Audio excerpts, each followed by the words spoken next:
everyone. Welcome back to another episode of Talking Tongue, the weekly quarantine show where I get to talk to my friends near and far to talk about some movies, things that they love, things like Zack Snyder, things like zombies, things like Dave Bautista's small glasses and giant biceps that just keep growing. My guest today is the biggest Dave Bautista fan that I know, really. Won't stop talking about him.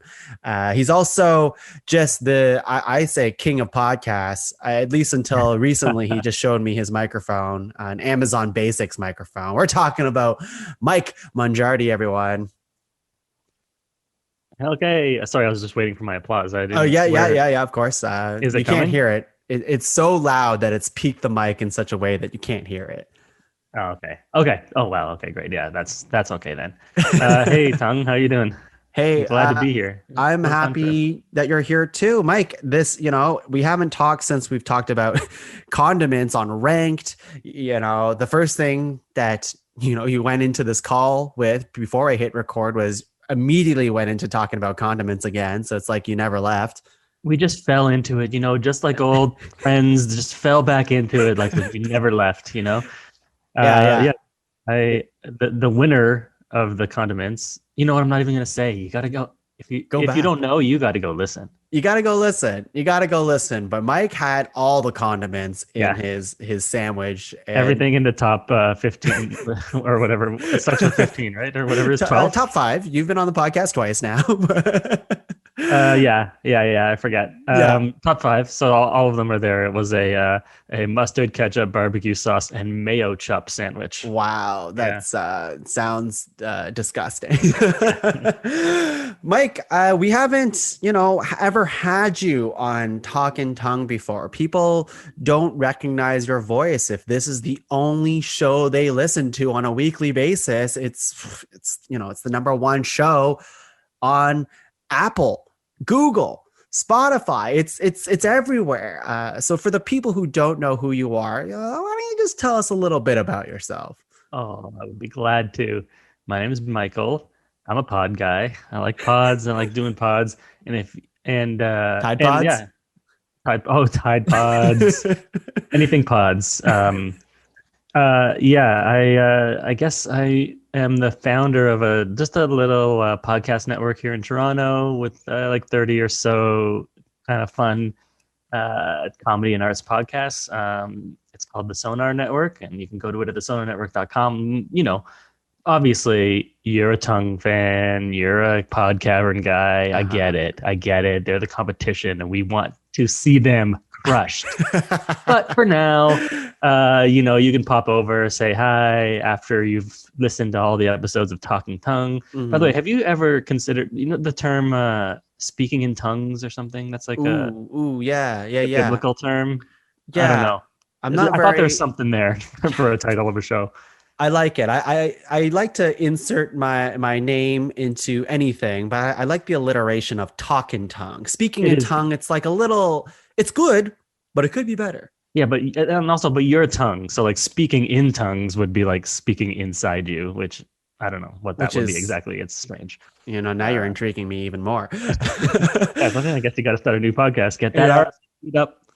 Mike, I want to talk a lot about the Sonar Network because, first of all, I'm flattered that you even put us in the same boat of competition. And I know we have a love between Sonar Network and Pod Cavern, whatever, but I like how you also say, we have a little podcast network that has 30 shows, that has multiple award-winning shows, et cetera, et cetera.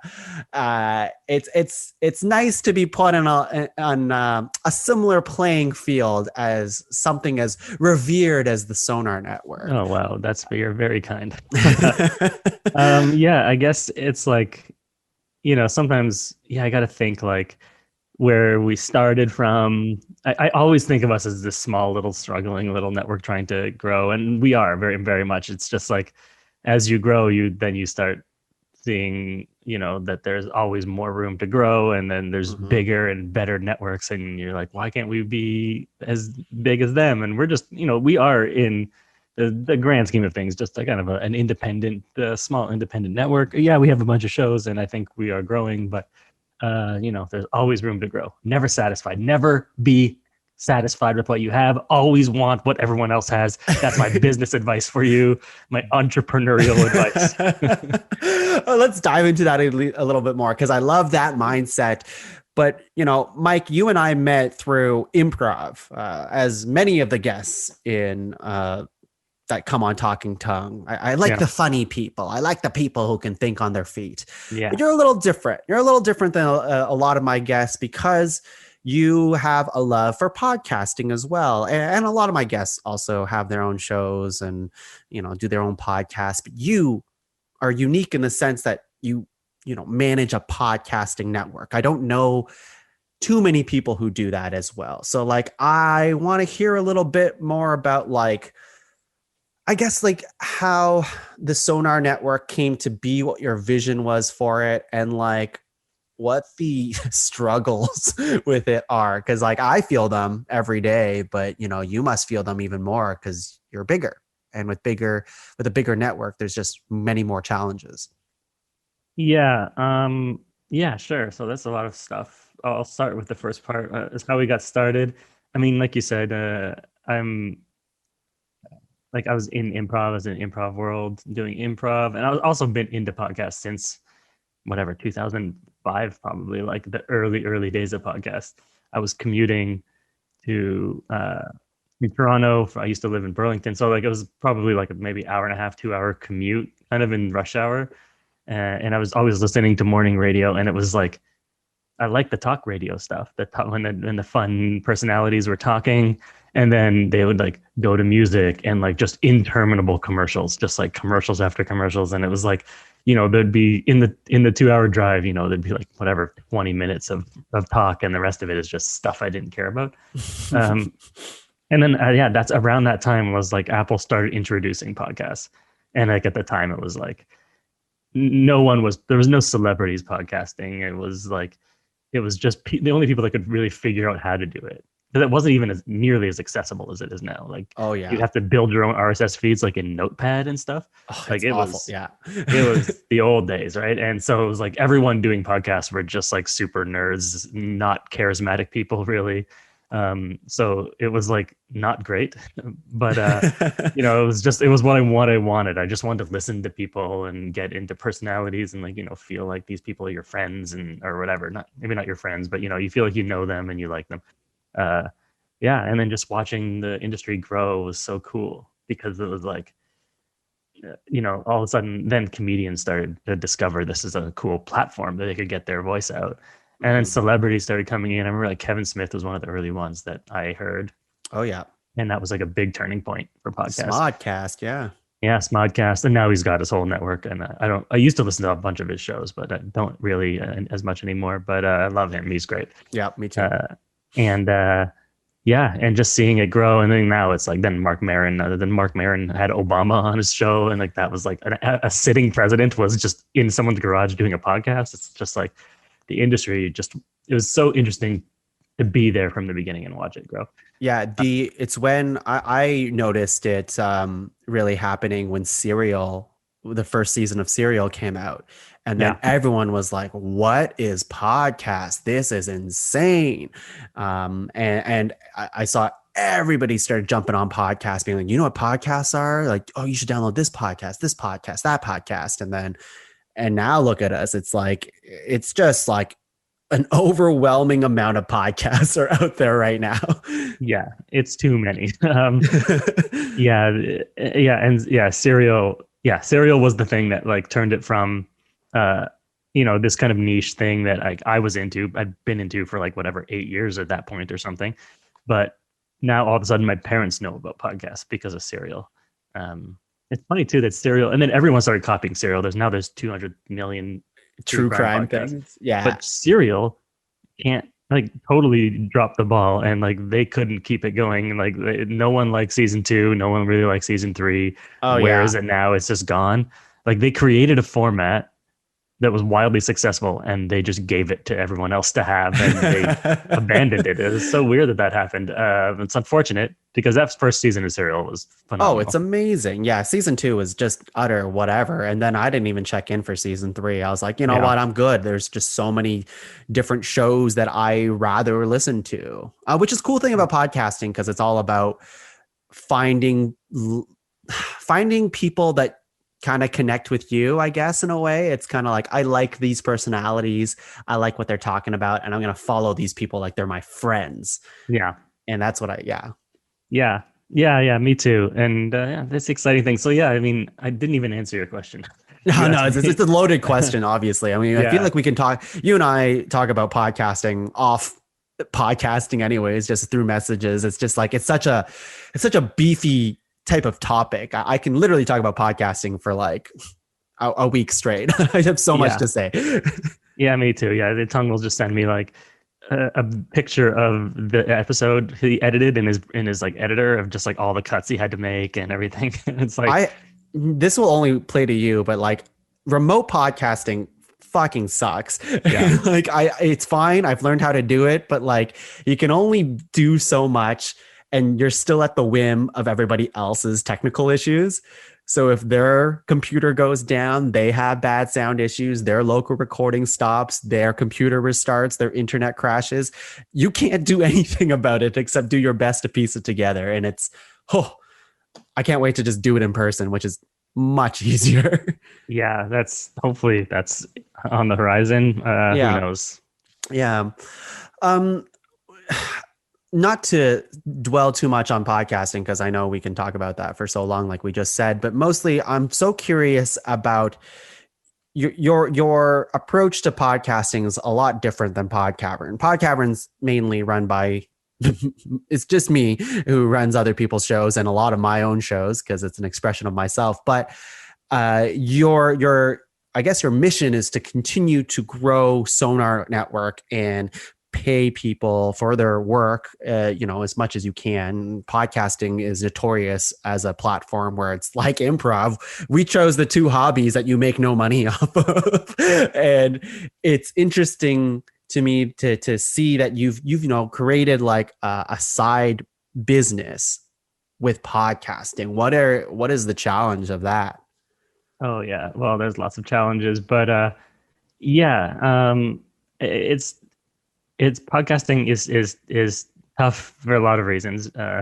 First of all, there's so many shows, there's so many podcasts out there, because the cool thing about podcasting and the industry has changed, and it's fun, it's interesting. There's these kind of meetups I used to go to, and they still exist. PodCamp, Toronto, who also run the Canadian Podcast Awards that are going on right now. I used to go to those meetups back in the day, and it was like just these people who are just like they were basically blogs, like people shared their life on their show, and they weren't trying to monetize, and they didn't care about it. It's a hobby, right?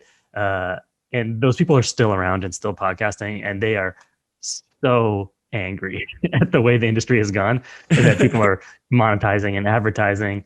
And it's unfortunate, because I do miss the old, just like people just telling you about their lives, those shows. And I still tune into some of those guys' shows here and there. But the industry has moved on. People are listening. Millions of people are listening. You can't expect people not to try to monetize. You don't have to do it yourself, but you can't expect people to not do that. And I think it's not fair to like chastise people for being like, this used to be rock and roll, and now it's like like all selling out to the man or whatever. Yeah, I tell people this every time when they try to start their own podcast. I think it's fine if you see if there's a way for you to do affiliate marketing, maybe sell some merch, or like bring people back into a way to like whatever your day job is. If you're making a podcast based on your day job, to like circle back and be like, hey, this is how you can make money off podcasting. But I think if you go into the podcasting with a mindset that you're going to make a lot of money, then you failed. Like you can't. Yeah. That's the one conversation and if you're talking about your question about the struggles or the issues with this stuff, that's the one conversation that I always have to have with new shows coming in, because it's like it's a grind podcasting. It's like you're not going to come out of the gates. Like, we do everything we can to promote it, PR, trying to get features, trying to get to get you on other shows, to promote your show. But it's a grind. You slowly build up. Unless you're friggin' Obama and Bruce Springsteen, renegades. Yeah. It's like you're gonna have to build your audience. You got to engage with them on social media, or email, or whatever. You need to be active. It's a grind, and it's not just a passive. You're not going to record a podcast for an hour a week with your friend and put it up and then do nothing else and expect it to grow. Yes. And if you want to monetize, you need downloads. It's directly related. They buy ads based on the number of downloads. Yeah. Isn't that such a weird thing? I've always found that, like, it makes sense, I guess, but it's always like, in order to advertise Squarespace on your own podcast, you have to have X amount of downloads a month to be able to advertise someone else's business, to be able to have a chance to get a little bit of that money. It's funny to me in that way.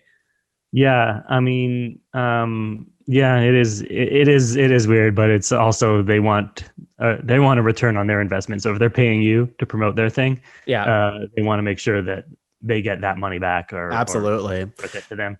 Yeah. Oh, all right. Well, we'll table podcasting for a while because we're on a podcast, so we might as well talk about some fun stuff. Like, Mike, beside podcasting, what is the thing that's keeping you going through the pandemic? Oh, you said beside podcasting? Besides podcasting. Geez, that's so. Oh, I got an answer for that. First of all, I got to say that running a podcast network is not easy. If anyone's thinking of hearing me talking and is like, I want to do that, it's basically taken up my whole life. And when you were like, what is Elsie doing in the pandemic? I'm like, nothing. I sit here at this spot all day long, and then sometimes I get up to eat or use the bathroom, and then I come back here and work. But Mike, by the way, I have to say, like, Mike not only manages an entire podcast network that's big, and he has other people helping him do this. It's just he also has a full-time job, so it's like that's so much time gone. Yeah. And you put in the work, which I always appreciate, because it's a lot of work to manage a podcast network, like you said. Yeah, and I know it, but it's just I didn't think it would be this much work, and it's annoying because it's kind of like, oh, I really only went into podcasting because I wanted to talk about stuff, but because I wanted to talk about stuff, I needed to learn how to build out a network because I had so many different ideas, and then you end up doing more network stuff than your own show stuff, and you're like, why did I go into this in the first place? Yeah, it's funny like that. Yeah. And I think, go ahead. Sorry. No, go ahead. I was going to say, I feel like you're giving me so many nice compliments, but I just have to give credit. Like, it's not just me running it, right? There's also my partner on Sonar, Mariana, who is basically does. It's two people working, around the clock, basically at this thing, and we still have so much that we need to do. Like we have an intern as well, and we're looking at hiring someone else. It's just a lot of work, right? And it's not all me, right? She does as much or more work than me sometimes, so I just have to give her credit too. Yeah. Yes, absolutely. That's amazing. I think that's the fear. And I just said we were not talking about podcasting, but I will say with Pod Cavern, it's tough because with our network here, this network, it's kind of like almost a fear to grow in that sense, I guess. I always like growing. I like growing the audience. A part of me is in the mindset of just like, I just want to do it because I like doing it. Mm-hmm. And the other part is like, well, I like doing it, but I also like to see things grow too. But in order for it to grow, you need more people involved. And eventually money has to start exchanging hands to be able to do things that I cannot do. I have a lot of goodwill and favors from people. Like we have a friend of mine, Adam Cunning, who helps with the website every now and then, but he's doing it on his own time, right? It's like, hey, I need a favor. Can you just tweak this about the website? It's not like, hey, buddy, you're in charge of the website. Can you just redo the entire thing? Because like part of me is being like, hey, I hate this like how this website looks. It's looked the same for the last 4 or 5 years. I want it to change, but I'm not a web designer, so I don't know how to do this. Yeah. Yeah, Yeah. it's hard, eh? Because it's like I love our website, or I did, and I still do. But it's like after it's been that way for a couple of years, you're like, oh, it's starting to look old. Like it's starting to feel a little dated. And the developer is working on a new refresh, which looks really dope whenever it comes out. But yeah, you get that feeling of like, oh man, it's like I'm falling behind. It's starting to feel outdated, and you need to like refresh it. Yeah, I totally know that feeling. It's just like how much can you learn on your own to like I wish I could just do it all myself, which I do, but like it's kind of like I really don't want to get into web design. I just don't Yeah. know how, and I don't have time. It's insane. Yeah, I mean the level of web design that we have and that you have is not. I can do basic stuff, but I couldn't do this. And that's I think the problem with a lot of networks too is if you go to like any kind of there's a couple other little Toronto networks and they're just using like a basic template, Mm-hmm. and it just doesn't look good. It doesn't feel nice, and you go there, it doesn't feel professional, and you want to give a good image. So I think it's good. This is this is what this is kind of your representation, so it's Yeah. to the audience, so it's nice to have it to look I good. also think there's an argument that podcast networks are also frivolous in a big way. Like, what is a website? Do people even go to the website? Do they just subscribe to the RSS feed and just listen to that one show? We've talked about this in the past where it's like, I think people care more about the show than they do about the network as a whole. Oh, absolutely. There's Yeah. no doubt about that. Yeah, and I think people it's an afterthought to some people, and that's ultimately, I think we're getting back into podcast talk, but that's ultimately, I think the main benefit of a network is if you like a show already and you're Yes, looking for a new show, you might be like, well, I like these people, I trust them. Let's see what other things are on their network. And like I've exactly. discovered a lot of shows that way, and I think that we've seen some behavior like that on our like Totally. And also like analytics and stuff. the whole case of like if their show's popular, then it brings more people to our network, and our network already has a certain amount of reach, so we can also help promote this show. So it's a mutual benefit of like helping each other grow. It's Yeah. interesting. Yeah. Uh, let's stop talking about Yeah. We're podcasting. done talking about pods. Let's talk about Yeah. the news of the week. I know we said we'll talk about some positive stuff, like in Oh, wait, terms of sorry. yeah. Oh, sorry. I didn't answer your question. Oh yeah, you didn't. You didn't. The thing that's keeping me happy, and it's my little break at the end of every day, of every hard work day, is a little video game by the name of Fortnite, Oh God. which still does turn into podcast meetings half the time because it's me and some podcast people that all play together. So we just are kind of talking about our plans and our stuff for the next day and stuff That's while we're awesome. shooting noobs on the battlefield. That's So awesome. yeah, Yeah, Mike, you asked me to play Fortnite, and I'm like, can we I'm play? still Can we waiting. pick another game? I'm still waiting. Look, I can help you. I can help you monetize your shows if you want, but we're gonna have to have that meeting on Fortnite. I don't know if I can make that risk. Jeez. All right, let's get into some pop culture headlines of the week. These are just headlines that I'm seeing for the very first time. So let's see what happens. So let's see. The Marvel's Eternals teaser came out. Did you see that? No. Okay, moving on. When What did do you?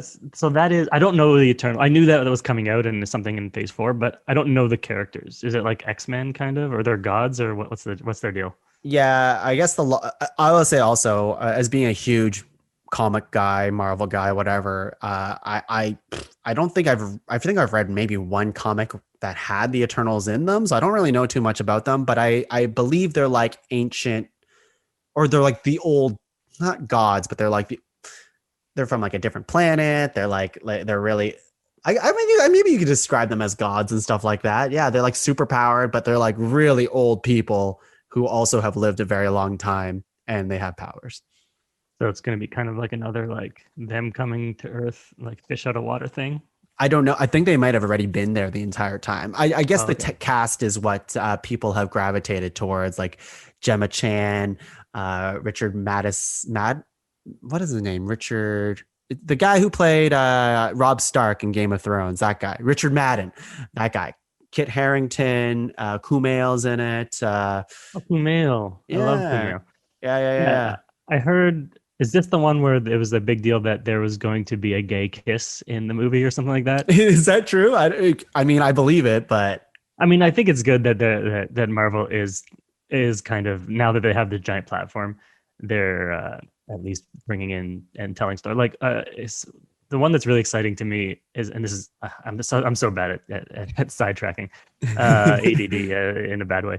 But they're doing Miss Marvel, yes. right? Which is like I think the first Muslim superhero in the Mm-hmm, universe. It was written and created by like a Pakistani woman, mm-hmm. and it's just like, oh, they're letting a person tell their story, um, because they have this giant platform and this huge audience, and I think that's really cool. It wasn't as cool that the first gay character in the universe was portrayed by a straight man who directed the movie. Yeah, in one That, line. yeah, in one Yeah. line. That wasn't as cool to me. Yeah. I mean, I'd not cast a real gay person or You know what? In the moment, at the time, I was like, "That's nice," but then the fact that it was made a big deal, like yeah, it's kind of like, guess what? We got one. We got a yeah, gay character. It's like, well, if you didn't draw attention to it, then I would have just like been like, "That's nice." But now that you've drawn attention to it, it's like, well, that's it. yeah. It was like, first of all, it was one line. It was in the first like 5 minutes of the movie, and it was a cameo from the director. So it really felt like a little self-indulgent, being like the first gay character in the whole universe, and I'm gonna do it. But you're a straight guy. You're a straight white guy. Yeah, yeah. Speaking of straight white men, we're talking about Timothy Chalamet. Oh, Uh, the Chalamet. Shals, the Yeah, M. Shala. Night Shyamalan, I call it. He's reportedly playing Willy Wonka in an origin story. Thoughts? Okay, I don't think that I need this movie. I didn't hear about this, so this is just dropped. This is new information for me, just from you. I Ooh. don't need this movie, but I think the casting's good. He could be good. I think he's good.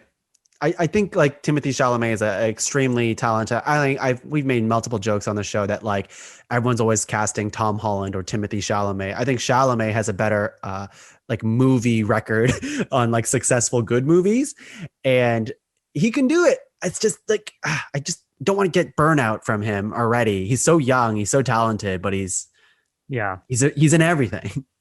I am excited. I think Tom Holland is also perfect casting for Nathan Drake, even though he's a little young. But I'm looking forward to that movie. Yeah. There was a Um, controversy that the Mark Wahlberg, who plays Sully in the movie, does not have the iconic mustache. And people are like, why do the movie if you're not going to have the mustache? yeah, I mean that's kind of stupid. But also, I mean, they probably should have done the mustache, but also the mustache doesn't make a movie. Like, I remember when they announced Daniel Craig as the new James Bond, everyone lost their fucking minds because he had blonde hair. And it was like, can we all just relax for a second? Is that true? I don't even remember that. Oh, That's I remember it being this big thing. Everyone was talking about it, and they're like, no, he should have dark hair. And it's like, what? He's a great James. And look at that. He's a great James Bond. Now he's everyone's favorite. But, or, maybe not everyone's, but, he is a favorite. And he did a great job, and he did it all with blonde hair. So that's amazing. wow. It's I guess hair doesn't matter is the lesson to Yeah. this. My next story comes, and we've talked about this before on the show, but there is the live action Powerpuff Girls show for the CW. It's coming. The news headline is that they're reshooting the pilot. There was on Twitter, there was kind of a script leak of what the pilot was about. And if you're a Powerpuff Girls fan, or even if you're not, long story short, it's just these little girls who basically have powers from a lab and they save the day. And it's a really cartoony show. But the CW wants to make it gritty. They want to have like kind of what they did with Riverdale and stuff like that. So in this pilot script, I was reading it. It looks completely awful. It's kind of, do you know anything about the Powerpuff Girls, Mike? I know Like, they're like big circles. They're yeah, circular they're just shapes. like oval girls who have powers. Do you know Yeah, like the that's about all I characters at know. least, like the names of them? No, I know nothing about it. Okay, well, Too old. basically, it's just it's a kids show for kids superpower show, but now they want to make it gritty. So like Like a they have Riverdale? like Riverdale. Yeah. So you have like the really cutesy character Bubbles, who's talking like with her other sisters, being like, hey, I walked in on you having sex at one time. Lots of sex talk, lots of like them walking in on sex, them making sexual innuendos. Is this what you want? Yeah, it's definitely not what I want. I guess their thinking is that people that were, because I think Powerpuff Girls was like popular like in like 2000 or something. So now we're 20 years later, and these like, you know, tweens are like now in their like early 30s, late 20s. So now they want to just get fucking horned up and grinding all over each other, and then they want to see their nostalgia. But they want to see them fuck. That's honestly, that's what this script is. If you read some, I should send you some of these pages, even though if you have no attachment to this, it's just like, it's baffling. It's like, man, it's like seeing, if it's like Miss Frizzle from Magic School Bus, all of a sudden they do a CW show and it's all about her fucking. Like she's like a heroin addict now. Yeah. It's, I mean, honestly though, Riverdale was baffling to me too. And because Riverdale wasn't even banking on nostalgia. Like the people that are watching Riverdale probably have no connection with Archie, almost none. But it's so popular and I was so confused by it. I remember walking into the room. I didn't really hear about it. I walked into a room where someone was watching it and it was like dark and pouring rain and like there was a dead body under the ice and like Archie was like punching the ice to break it and his wrists and his hands were all bleeding and it was pouring rain and lightning. And I was like, this is Archie? This tonally is not even anywhere near what it was. I completely agree. I've only watched like Riverdale in passing of other people watching it. And I was a huge Archie fan growing up. We owned a lot of those comics. My uncle collected a lot of them. He gave us duplicates. We read the same stories over and over. And I just really liked Archie. So when I was like, Archie live action, I give it a shot. And then I like kind of saw it. I'm like, this is nothing. You just share the name. That's it. Yeah. Yeah, it's similar in name only. Yeah, in the characters' names. Yeah, but it worked. That's the thing. It worked. I feel like, I mean, Powerpuff Girls. This seems to me like it's a direct response to being like, this works. Let's just do it again with different IP. Right, and superheroes are just always continually to be just so popular with people. Speaking of popularity, Boss Baby 2. Oh, Alec Baldwin is back. Yeah, so back that it's moved up as planned same day release for Peacock and movie theaters. Are you gonna watch Boss Baby 2? No, I didn't see Boss Baby 1 and I probably won't see Boss Baby 2. When it comes to animated movies, I pretty much I will watch anything Pixar. But that's pretty much it. Sometimes I'll check the Raya the Last Dragon. Yeah, good movie. Great. Loved it. Yeah. So that wasn't Pixar, obviously that was Disney, but yeah, I watched the big ones, but I feel like this one's not for me. It's not directed at me. No. It's kind of good for basically any age. And, but this seems like squarely pointed at children. Yeah. No, like I was thinking like you have like movies like you should watch The Mitchells versus the Machines. It's a fantastic movie. Same group who did the Into the Spider-Verse. So like just crazy. Same writers too. The Lord and Miller. Produced by them. It's, I'm definitely gonna watch it then. Yeah, they honestly have never done a bad thing. Everything they've done is like out of park. Great. It's on Netflix. It's very good. I recommend it. And the animation is bonkers. I've seen Boss Baby 2. There. Yeah, fuck Boss Baby. The Boss Baby can go eat a butthole. Yeah. Don't do that. That's rude. Yeah. Yeah, that's cool. I'll check out Mitchell's in the Machine. I see it pop up there, but I didn't know anything about it, so I just kind of disregarded it. But that's cool. Yeah. Last Night in Soho, I sent you a trailer about this. It's Edgar Wright's new film. Yeah. What are your thoughts? I think it looks cool. Yeah. Are you a big Edgar Wright guy? Yeah, I like Edgar Wright a lot. What color is the ice cream going to be for this movie? Who knows? Is there any colors left? Do you feel weird about watching? I had this conversation the other day, but do you feel weird watching Baby Driver now? Why? Well, Baby Driver has Kevin Spacey in it. Oh, okay, yeah. And also has Ansel Elgort, who also has some allegation. I mean, like, I feel like it's hard to not watch a movie without someone having some sort of bad history behind them. It's just when you have something as like big as Kevin Spacey, which I guess we'll talk in a different story coming up right now, but like it's hard to watch those films and enjoy them completely. I try to separate art from the artist as much as I can, but Kevin Spacey is a weird one. I can't. I can't. Unfortunately, I mean, maybe in some cases I could, but it's like I'm never gonna watch the Cosby Show again. Like, how can you? How can you separate it and be like, oh, this nice man, it's nice family man. Like, you know the actor is a bad like demon monster. Yep. Yeah, so it's like separating the art from the artist is. Yeah, I find it tough because it's like hard not to think. And plus, you think like if you watch whatever you stream Baby Driver on Netflix, Kevin Spacey gets a couple pennies in his pocket, and it's That's like true. so do other actors. You know, there's lots of other actors and people and crew and working on that movie, whatever, and they are all innocent people who maybe didn't do anything wrong and need to work and get money. So it's such a tough thing, you know. Yeah, But, it it's is just tough. hard for me to watch because you look at him and you're like, oh, this guy's a monster. I was going to go into the different Kevin Spacey story just because it came up, but I don't really want to. More that I just don't like. Actually, you know what? I will for just a second. He got another role finally, and I think it's a European director that hired him. And Roman Polanski. Is it? No, I don't know, but that would be crazy. And it's mostly that his role title, at least from the headline, it's like he is a detective who's investigating some sex crime, and I'm like, that's a little on the nose, isn't it? Like, yeah, as someone who's hit by sex allegations.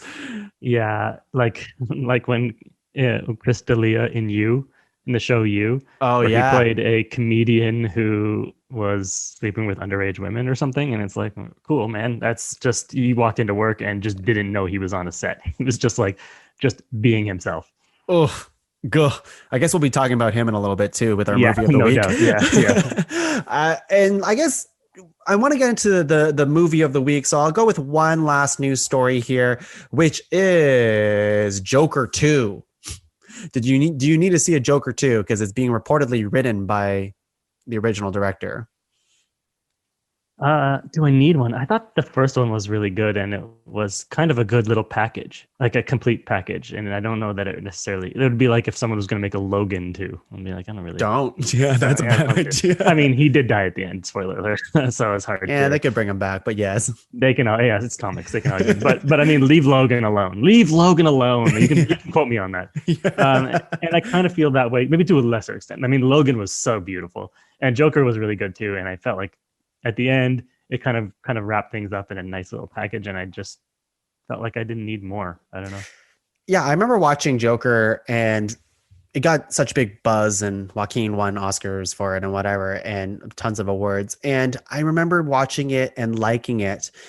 And then upon reflection, I started to really disdain it because there's so much conversation around Joker and so many incels that have come out of the woodwork because they're like, yeah, Joker's our guy. And it's like, fuck you. No, stop. Yeah.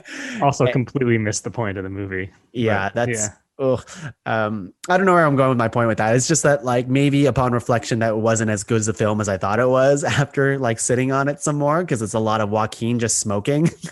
Yeah. I mean, you might be right about that, I think. Yeah. I've only seen it the one time. But I did like it when I watched it. So I'm not throwing it under the bus or anything like that. I just does it deserve the praise? I guess what I really liked about it, really, really liked about it, is exactly what you said. It was kind of like a self-contained thing. It literally says the end at the end of the movie. And they leave it in such a way that's ambiguous. And it's like, okay, I like this.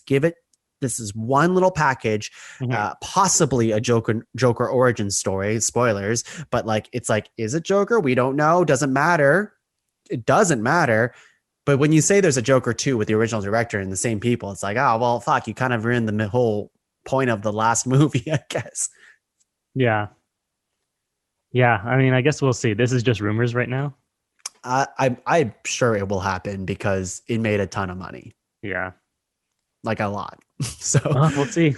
We'll see. But hey, you know what else made a lot of money? I think at least it got a ton of streams on Netflix. Is our movie of the week. Mike, do you want to introduce it for us?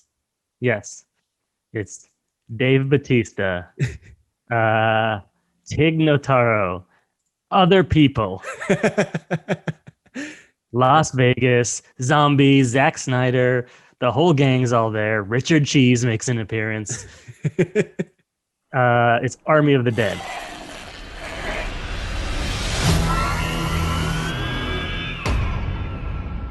They're not what you think they are. They're smarter.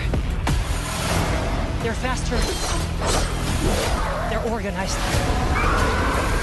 You can hope for is to die. Oh, scheiße.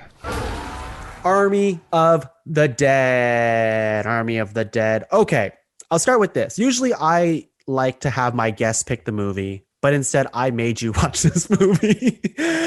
And my question to you is, first, what are your thoughts on zombie films in general? Yeah, I mean, I love them, especially growing up and watching, the George Romero movies. And then I think I was trying to think of where the resurgence happened, and it might have been Dawn of the Dead. It definitely Walking Dead helped a lot with that. But Walking Dead, like Dawn of the Dead was 2004. Walking Dead was like, I don't know, probably 2010, 2011. Yeah. So it was like years later. So yeah, I think it's probably Dawn of the Dead kind of restarted it a little bit. Zack Snyder's kind of first big movie. You're right. Yeah. But I just think at this point, we really don't need any more. It's like, it would be like if there was like 100 Dracula movies that came out all the time. You know what I mean? It's like zombies is just a monster that one man invented or whatever, or like whatever George Romero, or where he based it on other stuff, whatever. But it was just like a monster movie that didn't just have sequels. It had other movies that ripped off that same lore, maybe put their own little twists on it. But it's like ultimately goes back to, Night of the Living Dead and that. That version of what zombies are, and like these ones run, or like these ones whatever have a queen or whatever. Like there's like little tweaks to the lore, but I mean, let's not pretend they still call them zombies in most movies, or like walkers or something, twitchers or like whatever, stuff like that. Yeah, it's interesting. I think I was just a couple years ago, I hit like this huge zombie wall where it was just like there was just too many zombie movies. Yeah. And then there was a bit of a lull. I'm sure there was zombies movies coming out, but I wasn't watching them. And Train to Busan came out, which is a phenomenal zombie movie. Definitely recommend people check it out. Train to Busan, you probably find it on Netflix. And it kind of like made me interested in zombies again. Cause like when people put their fresh spin on zombies, then I think there is still some story to tell. Yeah. And at the end of the day, if the zombies are not only just interesting, but if like there's some cool ass killing of zombies, then I'm usually bought in. Yeah, nice set pieces and stuff go a long way. But yeah, you're right. I did remember that reminded me of another movie. I think that maybe actually did restart the resurgence. Maybe it was 28 Days Later, yes. which would have been before, I think, Dawn of the Dead. Where that movie was so cool too, because I love that they did their twist on zombies was like that as soon as you're infected, you're immediately like a zombie. Yeah. You know what I mean? Just right away. Instant. Which is like, it removed that whole trope of like, oh, someone's bit, but they don't want to admit it and they're hiding it and they're slowly turning into a zombie. And what are you going to do? And that trope is in every zombie movie. And they didn't have to deal with that. It was just like a nice fun take. And that was the first time I saw zombies just like fully running, like fast zombies. Which is like kind of a thing now. It's like all zombies are running now, basically. Oh, well, now there's robot zombies, which I guess we can talk about in a little bit. Yeah. But let's go with like a small little synopsis of Army of the Dead. You don't have to go through the entire movie whatsoever, but what do you give it to us, Mike? Synopsis is easy, I think. It combines zombie movies with my favorite genre. Easily my favorite genre of movies, heist movies. Yeah. And it's a pretty light heist movie. There's not like a lot of Ocean's 11 heisty stuff, but ultimately they're trying to break into a vault that's in the middle of Las Vegas, in a casino or in a hotel in Vegas, and Vegas has a wall around it because of the zombie infestation. So they've trapped all the zombies inside the Las Vegas Strip, and they need to go in there and break into that vault to get money, or so you think. Keep going. Yeah. Keep talking about it. Keep talking. What else? We got Dave Bautista, who's as someone who kind of is a on and off again fan of wrestling, no one saw Dave Bautista as being the next big movie star. Like he barely spoke. He barely, he wasn't like particularly charismatic. He was just like a good wrestler and likable guy. But I mean, Guardians of the Galaxy put him like on the map as like a comedic action force. Oh yeah. And he's great. I love him. I love him. He's good in this. He's not the funny guy in this. He has some jokes, but he's just so fucking big. Like it's ridiculous. Like him in regular people clothing, it's just so ridiculous seeing him in anything that's not like an army suit or something like that. Yeah. Like just seeing him in like a t-shirt and shorts, it would be confusing. Like just seeing him in this movie, he's like a fry cook or something. Just seeing him in that, I'm like, you look ridiculous. Yeah. He's just too big. Also, why do you put this much time into your body so you can be a fry cook? I mean, I guess no judgment, right? If that's important to him, then that's great. But it does seem that if you are dedicating, like to have that body, you got to be in the gym like hours and hours every single day. So you would think that your job would have something to do with that. Otherwise, you're putting in a lot of time into your body so that you can go flip burgers at the old Hack and Shack. Yeah, it doesn't make sense. Like he could be like a piano mover or something like that. Yeah. This movie is the spiritual successor of Dawn of the Dead, which we can do similarities because we ended up watching both, which wasn't part of the plan, but I kind of wanted to compare them because Zack Snyder directed both. James Gunn did the screenplay of Dawn of the Dead 2004, but Army of the Dead was a Zack Snyder story. So he created the story, he directed it. Yeah, and that's why Dawn of the Dead is a nice 100 minutes, a solid length for a zombie movie. And Army of the Dead is 2.5 hours. I thought that was a typo because when I was like, I'm going to throw an Army of the Dead tonight, it was like 2 days ago. And I'm like, oh, this is my night then, I guess. It is so fucking long. And it does not need to be. There's no reason for that. Just Zack Snyder is self-indulgence. James Gunn wrote like a really tight, solid movie. Everything was there that we needed. It was all there. They told the whole story, but it wasn't like, interminably long. Army of the Dead's really long. There is, I will say, let's go with, what is your gut reaction to Army of the Dead upon watching it? And we can go into the little like nitty gritty afterwards, but like, did you like this movie? Yeah, a gut kind of overall reaction. I definitely had my issues with it, the length being only one, but ultimately in the end, I think there was like some fun set pieces. It was good. I enjoyed watching it, and I didn't regret watching it. Yeah. I think there's a ton of fun in this movie that is there, riddled with some confusing moments and like the length. And I truly think it's one of those movies that the more you think about it, maybe it's like Joker in that sense, where it's the more you think about it, the more kind of angry you get at like some choices that they made plot wise. And you're like, this doesn't make any sense. And so it's best to just kind of watch it as a popcorn movie and move on, which is kind of a shame because when you have the comparison to like seminal revered movies like Dawn of the Dead and then the remake of Dawn of the Dead again with Zack Snyder, you almost think of like, oh, they're going to like redo the entire zombie thing again in the modern era of 2021 and take that and go and zombies are going to change and all this stuff. But it ends up just being kind of like a promising start with a new spin on zombie movies with this whole zombie heist stuff. You got some interesting ideas with like alphas and things like that. But then as the movie progresses, it kind of completely falls into so many different cliches at the end. Yeah, absolutely. I had the same kind of reaction.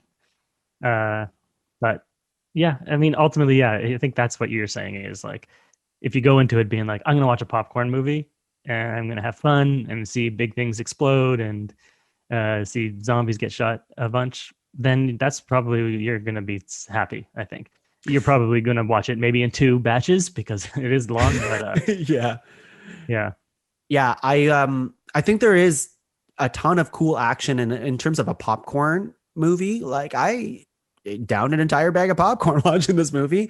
And there is some truly funny stuff that happens in terms of like just kills, I think, like some, and also like just really baffling things. Like there's a moment, and we can get into spoilers of just like this whole bank heist moment where there's like an Indiana Jones trap towards the safe. And it's like, why is there like, surely they have to access this trap, like, or the people who are like manage this bank have to access this bank more than once. So why do they put so many of these like traps that can literally kill all their employees in a second? They kind of addressed it. I mean, not really, but they said something like, "Oh, I thought these were supposed to be non-lethal." Like, oh, whatever. Yeah, I guess they kind of addressed it, but not really. Yeah. Like it seems like an accident waiting to happen. For sure. I do like the idea of a zombie heist though. Like that idea is like so. I'm not sure. I've never seen a zombie heist movie, so I'm gonna say it is fresh. That's what I thought when the movie started, and I was like, "Oh, this is a heist movie." I was like, "Cool." They were like sitting in the coffee shop and like talking about the plan, and I was like, "Okay, I love heist movies." I even watched Hurricane Heist, which was very bad. But yeah, so it's like, and I like zombies stuff, so this is a cool, I think, somewhat fresh idea. I mean, they've done everything. They've done zombie romantic comedies. They've done like animated zombie movies for kids. They've done all of it, but I don't know if they've done this, at least not on this scale. So yeah, totally. And I think like you're right, like some of the heist stuff actually ends up being like, I guess you didn't like, really the only person that they had that was really heisty was the crack safer in the whole thing. Yeah, and they basically just like got him down to the safe with a bunch of action, and then once they're, it's like a heist movie to me is like those moments of like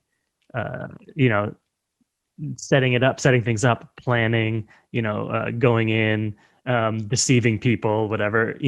Their version of a heist is like a bunch of action and then cracking a safe. You know what I mean? Yeah. It's not quite like what heist movies are for me, or why I like them, and like why Ocean's 11 is a movie I just rewatched all the time because it's so fun. Well, it's just kind of like with zombies, you can't dress up as like the butler or something like that. Yeah, like it just wouldn't work. Yeah. Or like some weird stealth sequence where you're hiding like above the ceiling and stuff like that, and you come down like with like a really long rope and steal the safe or whatever. Don't think zombies would care. They would just eat you. Yeah, exactly. So yeah, I mean, it is a zombie heist movie, but that it's more zombie than heist for sure. Yeah, it's also kind of like, I think they had like a kind of an interesting setup of how the Las Vegas stuff was like kind of set up, and also it's kind of confusing. Like, why do you really need this money? I guess you need it because like inside the walls of Las Vegas isn't really good either. So people are trying to escape the whole walls as well. And there's like some sort of like, not internment camp, but like a really, how would you describe it? Like the camp at the beginning, like where people they all live almost in tents like and stuff. I think like almost, I mean, like almost like a refugee camp, because I think they've been displaced from Vegas, right, because of the zombies, so they just didn't have anywhere to live. I mean, I don't know if it was really explained, but that was my assumption, I think. Yeah, there's some moments like that where I think they're trying to say stuff. Yeah, with, like it to me, it was like, oh, I'll be honest though, I was a little baked when I was watching this movie, but like, and just I think in the moment I'm like, are they trying to say something about borders right now? Because that's what it felt like. It felt like borders and people trying to escape, and like you needing the right access to get out, and like yeah, I mean, maybe there was some kind of. I mean, the thing about Zack Snyder is he is not subtle. Like, I mean, you were baked. Maybe you were looking into it more than was actually there. I don't know, maybe not. But I mean, Zack Snyder is so corny, and he's just like on the nose all the time, right? Yeah. There was like a moment where there was like, it was like it was so obviously just an allusion to like the pandemic and people not taking it. Remember, there was like an interview on the TV of like a lady being like talking about how we shouldn't bomb the zombies. Or something. That was also the plot of the movie. Was there's a nuclear bomb coming to Vegas in like 3 days or whatever. So they needed to get in and out before that bomb comes and kills everyone. And then, yeah, she was saying just basically just like a direct allusion to like people that are like, COVID's not that dangerous or whatever. And it was just her being like, zombies aren't that bad, you shouldn't bomb them, or whatever she was saying. Zack Snyder is infuriating in that way because he also, skipping ahead, he introduces the idea of robot zombies in this movie. Spoilers, like there's a moment where some of the characters like shoot a few, and you notice that the insides of them are like robotic and mechanical, and you're like, well, that's kind of weird. Yeah, I had to rewind it because I was like, did I see that right? And I just thought like it was some weird effects, but you see he gets shot like in the face, and you could see like kind of like a Terminator like chrome skull underneath and like sparks. Like it's no doubt like some kind of, but it's never explained. And as far as I understood, not explained at So all. I looked into it, and Zack Snyder was saying stuff like, yeah, like I think it's such a cool idea that like as they're more infected and stuff like that, that the evolution of these zombies become like the zombies don't just stay undead, they like start evolving themselves. And I don't think he goes as far as to say like, and they become robotic afterwards. I think he teases the idea of it, and he's just like, he was just talking about it in like some interview, and I'm like, okay, but why introduce it in this movie if you're not going to address it whatsoever? Yeah. And speaking, and on that note, yeah, first of all, that's stupid. Okay.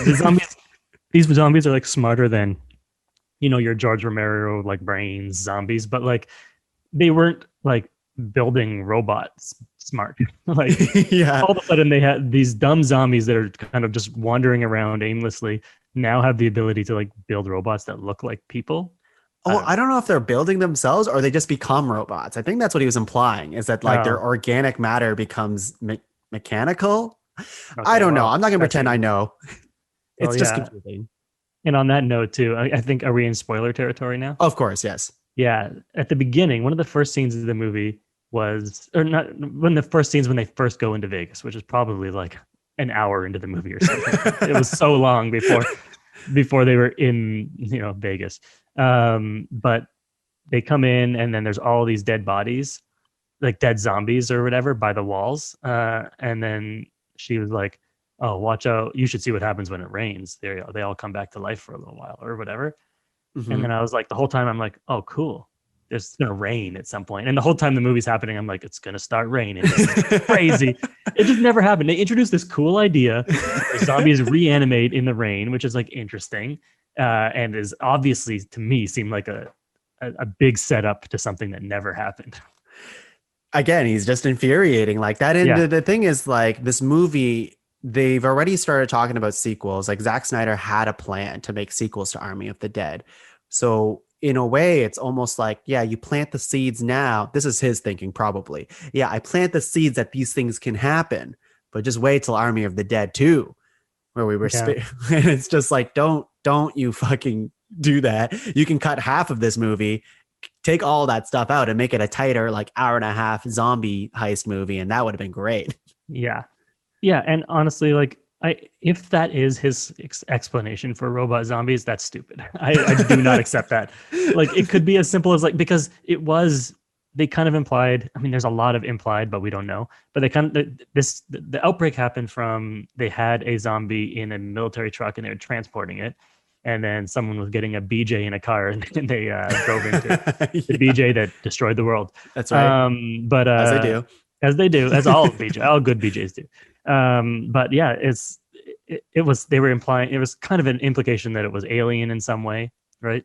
And the government. So it's like, it could be, they could explain robot zombies in a way that it was just like government experiments or building zombies with robots or merging or something. Like, I can buy that a lot more than just, oh, they've evolved and somehow have magically turned into robots. Who knows though? Honestly, I don't know his brain. It's hard to say. It's baffling like that. What are some favorite moments in this movie for you? Oh, favorite moments. Let me see if I wrote something down here. As you're looking, I'll give you one of mine. Yeah, give me one of yours. Yeah. I think this part, and it kind of probably goes on too long for what it is, but I think the first real cool action sequence is you have one of those like influencer girls, I guess. She's like one of the people who's like stoked to be on the outside with that other guy who's like kind of a kid. And there is that guy who looks like David Hasselhoff, but like C-list David Hasselhoff, who kind of fucks them over. And they're like going through like the guy that's from the Mindy Project. Is that him? I'm not sure. It's the guy who like kind of fucks them and He gets killed by the tiger.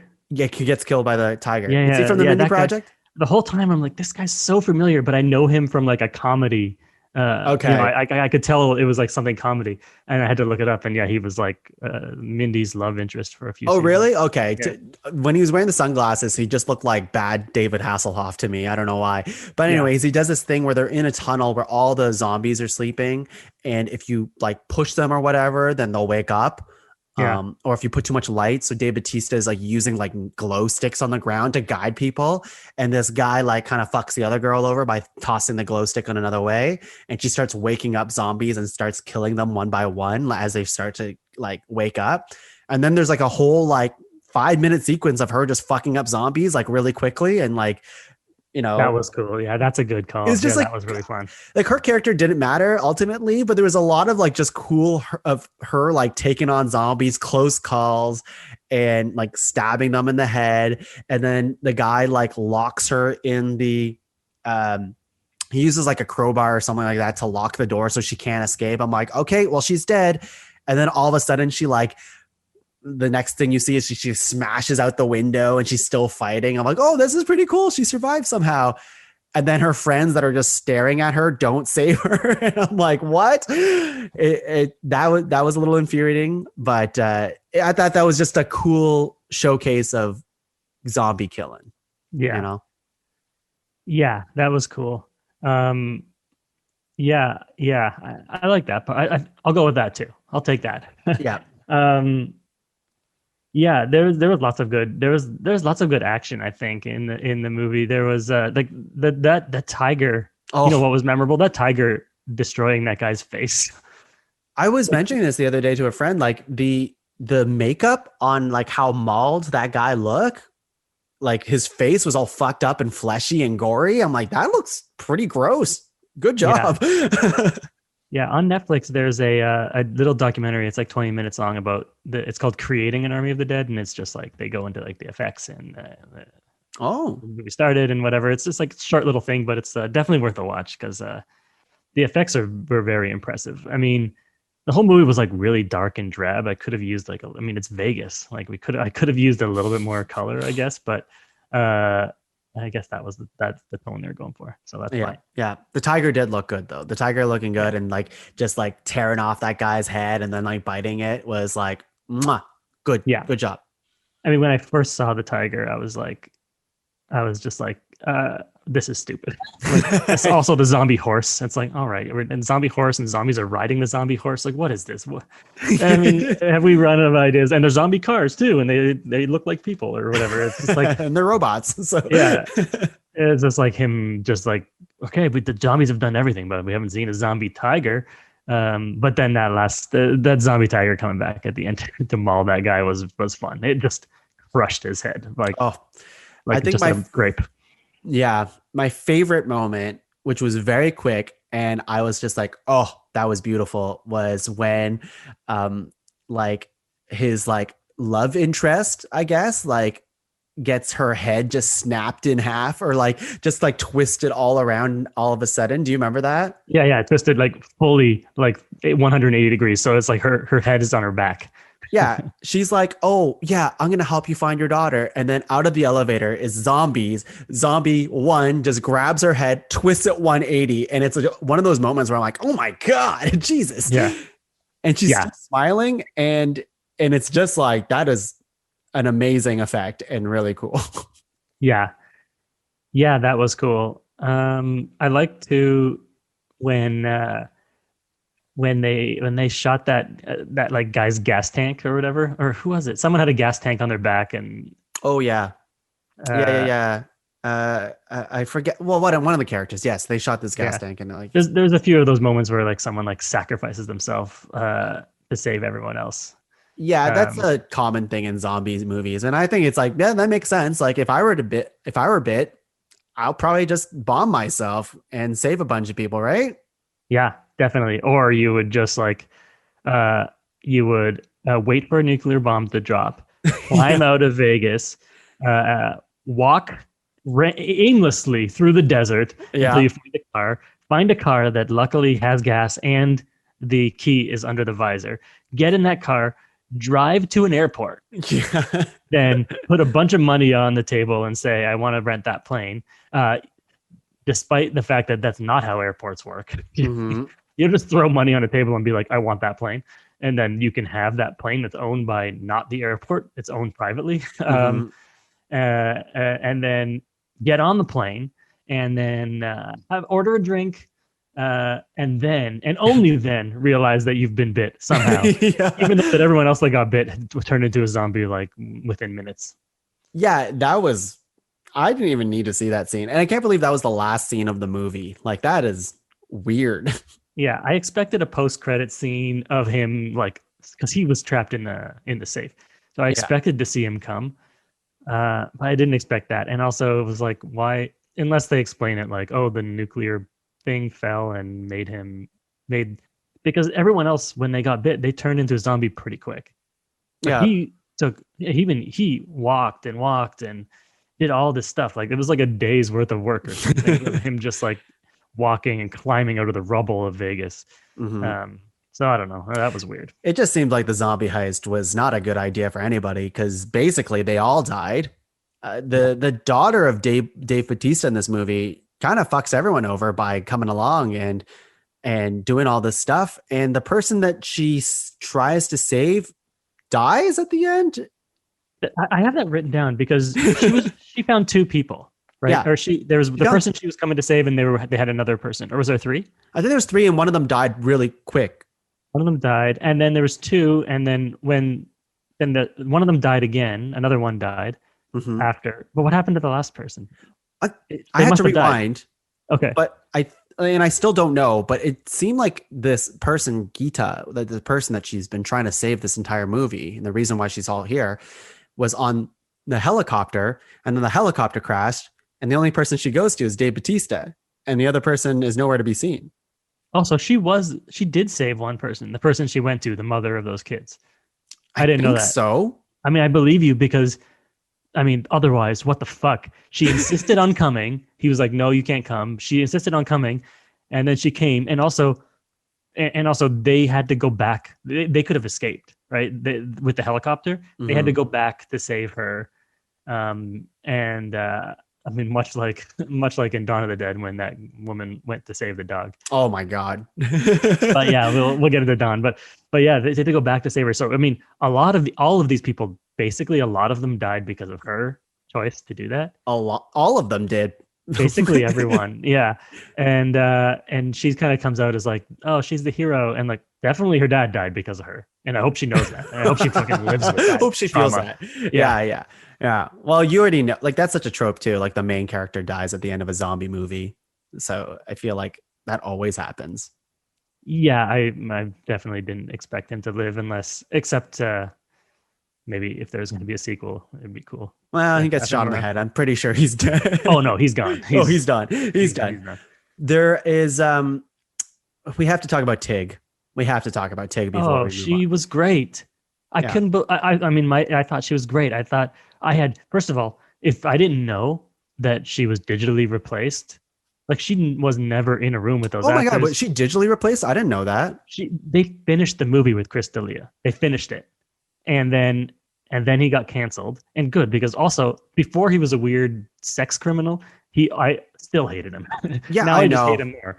And I love just on that for just a second. Like I had people that I worked with that was like, you have to listen to his podcast. You have to listen to him. And I'm like, I kind of hate him. He sounds like a big dick, like mean and not great. And you think it's funny because it's just abrasive humor, but he just doesn't seem like a good person. And then he got canceled. I'm like, good. Yeah, it's fun when you're on the right side of those things. Yeah. So exactly. And I already didn't like him, and he would not have been fun or good, I don't think, in this movie. But yeah, they finished the movie with him, and they had to reshoot it, digitally remove him. She did, I think, everything on like a green screen by herself. Like she didn't interact with any other. Wow, I didn't know that. As far as I understood, I mean, maybe do your own research, but from what I read, that's like it was fully digitally replaced with her. Wow, that's so interesting. I didn't know that. Yeah, Tig was really good. I have problems with this character, but let me know why you like Tig so much in this role. I don't know. I think she really does a good job, and she kind of plays a similar character on Star Trek. If you've seen her, if you've watched Star Trek, Mm-mm. she's in Star Trek Discovery. She plays like an engineer, but like kind of like this hard ass like engineer kind of tech person, and I think she does such a good job of playing that person. Yeah, she has like a lot of charisma. She has like, she's definitely the person who's just, I guess it's like a trope, but it works really well in this movie because it's a heist movie. So you need to have those people who's like, she's the person who will get them out. And she's kind of like, I don't care.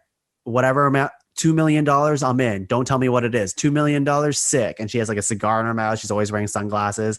And it's like, oh yeah, Tig's pretty cool in this movie. But there's a part in this movie, actually, the rest of the time is what bothers me is like she is like so not really part of the mission for most of the movie. It's kind of like they drop her off at the helicopter and she's just there, I guess. Yeah, she just waits. Yeah, I don't know. I mean, part of that could have been because of these reshoots and stuff. Who knows? But yeah, I guess her job is not to fight zombies. She's just a helicopter pilot. Well, I guess the other problem is there's a part in the movie that this really bugs me, which is you're supposed to believe that she would have abandoned everyone at one point, I guess. So she like, they all kind of make it up to the top of the building and they're like, oh my God, the helicopter is gone. Where'd she go? Blah, blah, blah. Yeah, and then she comes back and you're like, I didn't believe for one second you would have abandoned these people. I mean, and I feel like that's a problem with the writing, like not her, right? It's like they could have written her character in a way that was like that you could buy that it's 50-50. Is she coming back or not? Yeah. But I just didn't. I was like, well, this helicopter is coming any minute now. And by the way, how do you not hear it? There's a helicopter. Yeah. Like, it was just behind the building.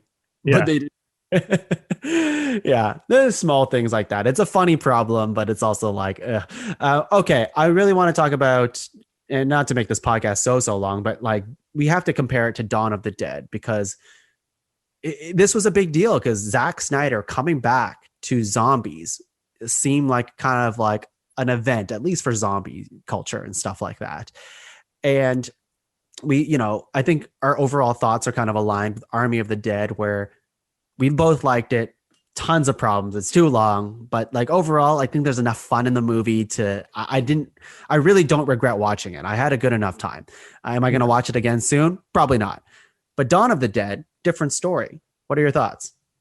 Yeah. So at first, when you suggested to watch it, I was like, oh, I don't know if I feel like watching another zombie movie.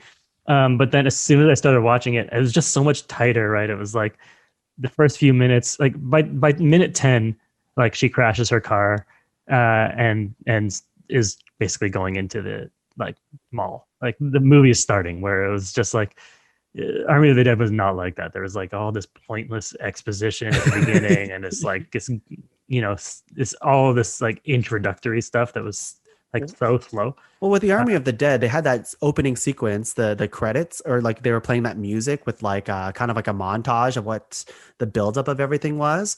They could have just kept that part of the movie and cut the beginning of the movie and like another 20 minutes after that, and we would have been fine.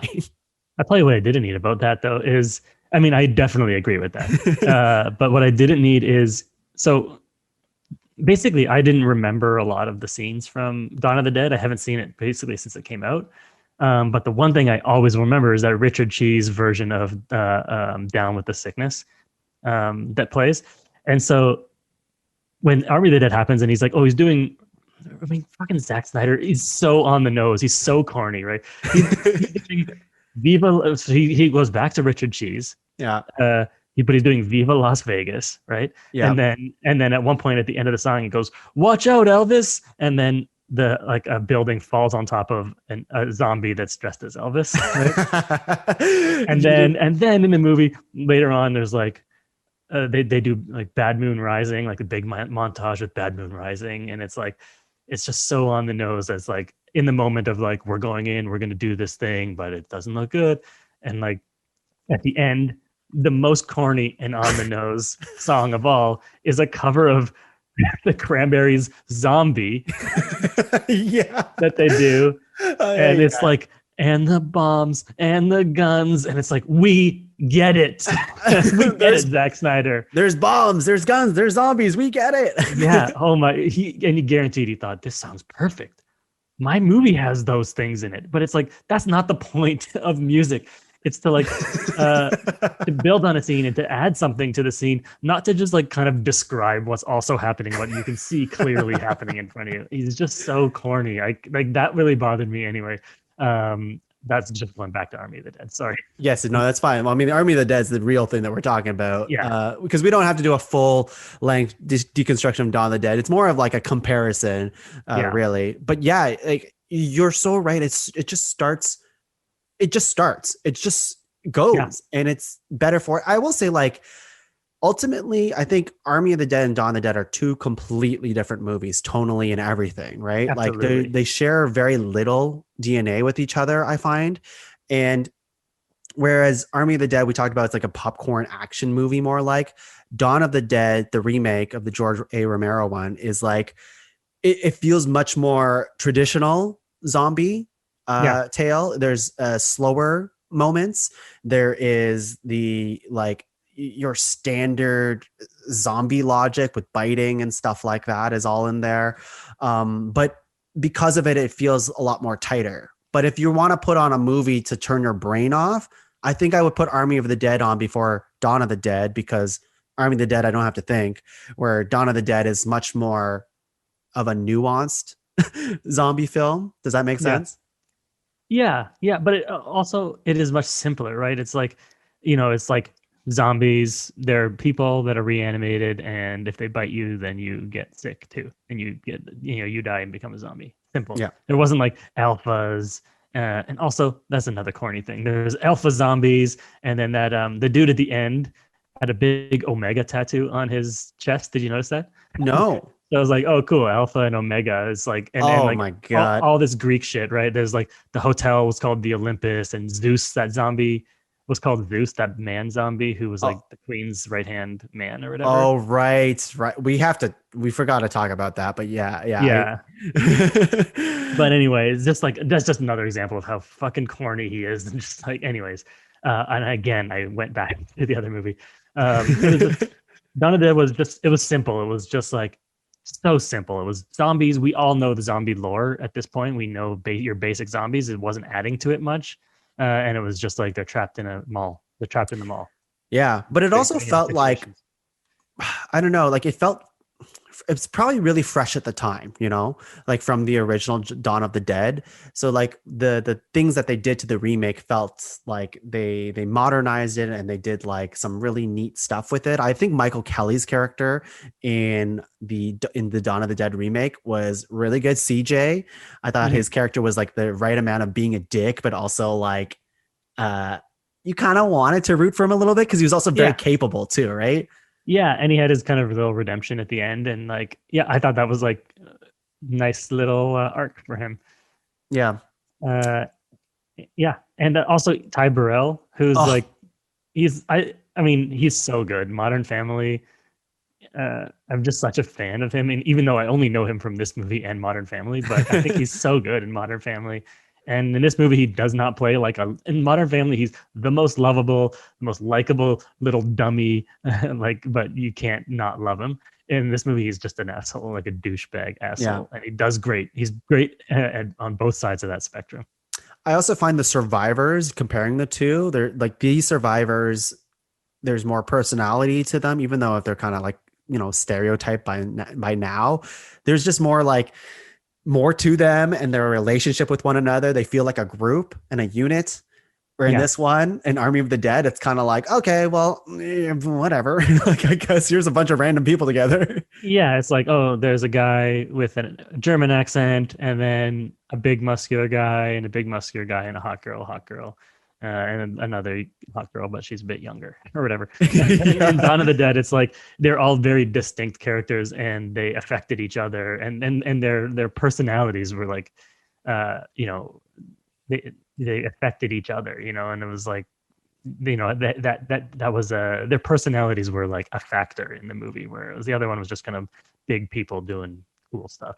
Yeah, and there was quieter moments where like it worked, and I know it's been done with a million times with Walking Dead, like those quieter moments where you like get to learn more about their backstory and how like the outbreak affects them on a personal level and all that stuff. Like the things that like make zombie movies also interesting in those ways, which is not shown in Army of the Dead at all. No. So like the thing that connects them together, I guess, or the Easter egg that I saw, maybe it's not even an Easter egg, but they both had it, which is fucking zombie baby. Both of them had a zombie baby. Yeah, that's wild. They both had zombie, and there was also a scene in both movies where it's like, I can't be like, you ripped off your own movie, but you didn't write the first movie. You ripped off a movie that James Gunn wrote, and that's not fair. You can't do that. I mean, maybe you can, but maybe whatever. But yeah, the zombie baby in both movies. And it was different. Right? She was already pregnant and was bit, and then she died, and I guess the baby also died as well and became a zombie. So we had zombie baby. The other one was, what even happened with that baby? It was born, and they raised it up into the heavens. It was like this weird blue. Was it born? It was. He pulled it out when the queen died, and she had her head ripped off. And then they brought her to that pit area where there was that like pit where they would throw people in. Yeah. And then he like, I don't know if he ripped open her stomach or went in the old-fashioned way, but he pulled out a little blue fetus. But I don't know what happened with that. Probably in Army of the Dead too. Yeah. He's the bad guy in Army of the Dead too. Yes, that was a little like, well, first of all, how do zombies fuck? I don't know if I need to know.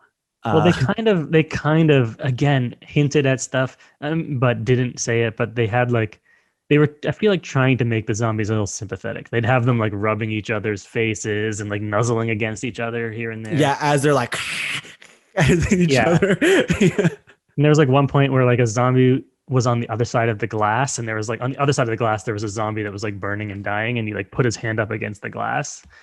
Like implying like, oh, they have some kind of feelings, or they're like somewhat sympathetic. I mean, but besides those two moments, there was nothing in the movie to make you like sympathetic towards zombies. I just don't feel that zombies need to be. You need to like have sympathy for zombies. They kill people. That's what makes them so scary. Is like, we don't like Night of the Living Dead was such a huge success because it was like, it never even bothered to explain what happened or why or what's going on. It was just like, these things are trying to get everyone, and we don't know what's going on. The dead have come back to life, and they're trying to eat people. That's it. And it was so creepy and scary. And that's part of the reason why is like, we don't know. Yeah. We don't have the answers. Totally. Definitely. Yeah. I zombie babies. I can't get over it. And, but I will say on a positive note, I really liked his little helmet he had. Kind of looked kind of cool. Like it stopped a couple bullets. He had just that mask, and I was like, Zeus. Yeah. It's kind of cool. Yeah. Good idea. Yeah. It kind of shows you, there's some kind of intelligence. They had the ability to like figure out making that and wearing it. I don't know why he took it on and off and just wear it all the time. Yeah, it seems unnecessary. But Dawn of the Dead, much better film. Absolutely. I enjoyed it so much more. And the other thing that was in both movies is they get into an elevator, and then it's like playing like a Muzak version of like some kind of contemporary song. Yeah. It's just weird when he I feel like he's just uses that exact same thing in another movie, and he also made this movie. He called it Army of the Dead, and he also directed Dawn of the Dead, but they're not related in any way. It just feels so strange. Like, what a weird choice. Well, I was just reading what are the Easter eggs and similarities, and there's just like one part where someone's looking at their phone and it says outbreak in Milwaukee. And that's where it started. And that's in the Dawn of the Dead. Milwaukee is where the outbreak happened. And that's where the whole movie takes place. So I guess that's like the very thin connective tissue between the two movies. Okay. So you can, even though spiritual successor, you can kind of say that. I mean, I had that thought too. I was like, why do spiritual successor? Why can't you just say this is a sequel, and that, you've done enough,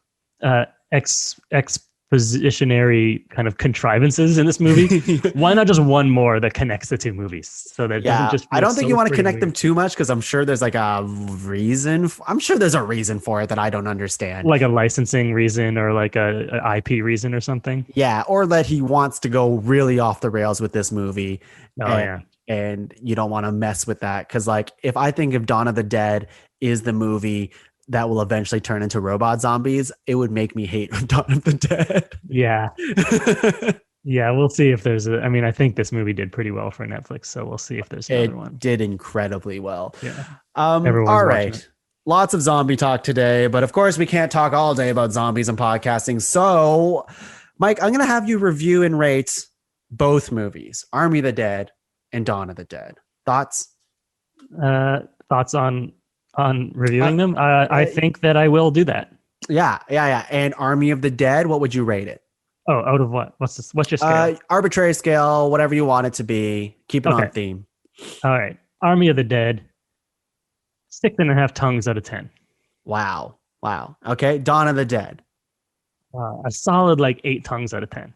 Wow. Yeah. I'll rate, let's see, Army of the Dead, 5 alphas over a zombie baby, of course. And Dawn of the Dead, I'll rate 1 Ty Burrell over 3 Chips the dog. Oh, yeah, Chip the dog. That was fun. That was a fun little moment. I hate that girl for running after him after. Like, that's really dumb.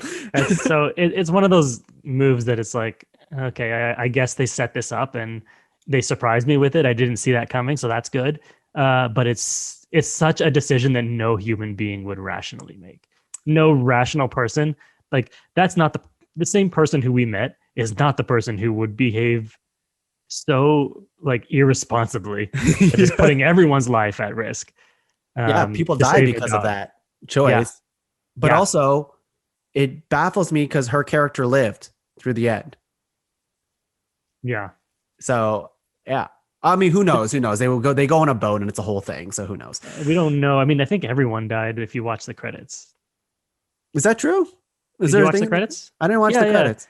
The credits is so I guess because it's Ty Burrell's boat that they go on. I guess they found his video camera, and so it's like you can like I guess they used his video camera to record themselves. So it cuts between old footage of Ty Burrell like on the boat with like topless women, and then it cuts between them currently on the boat, and then it kind of goes with that. It follows their journey of like on the boat. Traveling, they get to an island, they land on the island, and then there's zombies there, and they get them and then attacked, and then at the end, the camera falls over, and you just see like the camera lying on its side, and presumably everyone's dead. Oh, I didn't know that. It's a pretty cool little sequence, worth watching, worth going back to watch. Apparently, I didn't know they did post-credit scenes in 2004. So it wasn't post-credits; it was like the credits. It started really? as soon as the movie ended. Must have paused within seconds of being like, "I'm done." Yeah. Oh, yeah. All right. Okay. Yeah. Well, that's it for today's episode of Talking Tongue. A long one, but that's okay. Mike, you deserve the airtime. It's been so long since you've done podcasting. So before we go, you got to plug yourself. Oh, you know I'm going to plug myself. I know. Gotta go check out the sonarnetwork.com for great pods. I'm not trying to say you should leave your pod cavern, your true love of pod caverns. There's room for everyone. I'm saying break up with your girlfriend, break up with your partner, divorce your parents, whatever you need to do to free up a little bit more time so you can open up your world to the Sonar Network a little bit. Got a lot of great shows over there, and you're going to love it. We just had a great episode of This Time It's Different with Colin Mockery as the guest, and it was really fun. No way. Really? Yeah, he was great. They did a call-in show with Colin. Wow. People called in and he gave advice, and it was so funny. That's one worth listening to for sure. And This Time It's Different is a really, really fun show. They do like every episode they just do a different format. So they did like a true crime episode and like a Mark Maron style episode or whatever. Oh, that's neat. I like it's a fun that. show. And it's Peter and Chris. It's great. Anyway, Colin Mockery, check it out. Or check Colin out anything. Mockery has not returned my emails to go in the pod cavern, does not want to come talk about Zack Snyder. I keep asking, I'm like, do you want to watch Army of the Dead? He's nothing at all. Yeah, he's rude. I mean, I'm just kidding. He is honestly, he's done, I've done a few shows with him before. And just so nice. And not just like how everyone says celebrities are nice and sweet people. He's genuinely nice. Like he's retweeted about that episode that just came out. He's posted about it. Like he's just doesn't need to do any of that. He's just a nice guy and wants to help. Just a nice guy. We love Colin Mockery, but we love Mike even more. Oh, thank you, Tuong. I love welcome. You even more. Go check out the Sonar Network, everyone. You don't have to divorce anyone if you can just make time for it. I would like it if you did. Okay, Mike would like it if you did, but that's the prerequisite to listen to any of the shows on the Sonar Network. For myself, you can find the rest of the shows in the Pod Cavern at www.podcavern.com. Check them all out. Put a bunch of podcasting into your world and into your boss baby butt. And with that, Mike, we're leaving. Do you want to give your world famous catchphrase? Oh, you better believe it. Keep on shambling. Keep on shambling, everyone. Bye. Bye.